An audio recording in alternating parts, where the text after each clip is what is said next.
Professeur Hicham Mouni, professeur habilité à l'École nationale des sciences appliquées d'Agadir, Université de Nazar. J'ai organisé cette conférence sur la sûreté et la sécurité des systèmes complexes suite à la forte demande des collègues qui travaillent sur cette thématique. Et c'est la 3e édition, après celle qui a été réalisée en 2011, ensuite celle qui a été réalisée l'année dernière en 2012, et celle-là. Donc il a eu une réussite importante, vu le nombre de participants qui sont venus de plusieurs pays, à savoir la France, la Belgique,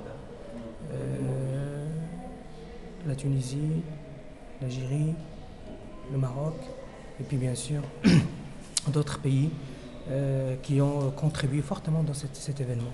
Alors bien sûr, si je parle sur le contenu de cette édition, qui traite une thématique très importante, on sait que le Maroc il a beaucoup investi dans l'industrie, dans l'industrialisation, par le fait aussi qu'il y a beaucoup d'entreprises multinationales qui se sont installées dans les zones offshore.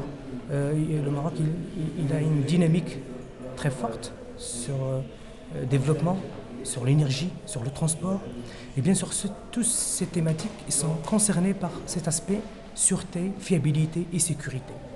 Donc les systèmes qui sont actuels, c'est des systèmes qui sont de plus en plus compliqués à gérer, cette gestion humaine qui devient très très difficile.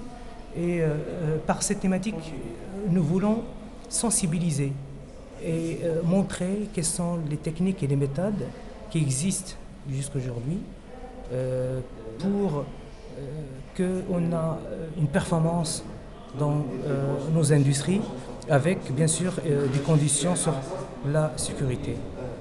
Voilà, donc j'espère qu'il y aura d'autres éditions qui vont permettre aussi un rayonnement de l'université au niveau national et international, permettre aussi aux doctorants, nos chercheurs, nos jeunes chercheurs qui travaillent et qui montrent un petit peu le résultat qu'ils ont obtenu ces dernières années. Je crois qu'à l'issue de cet événement, il y aura des collaborations avec des grands industriels et des grands universitaires pour pouvoir justement être à la hauteur des attentes des industries marocaines. Et merci.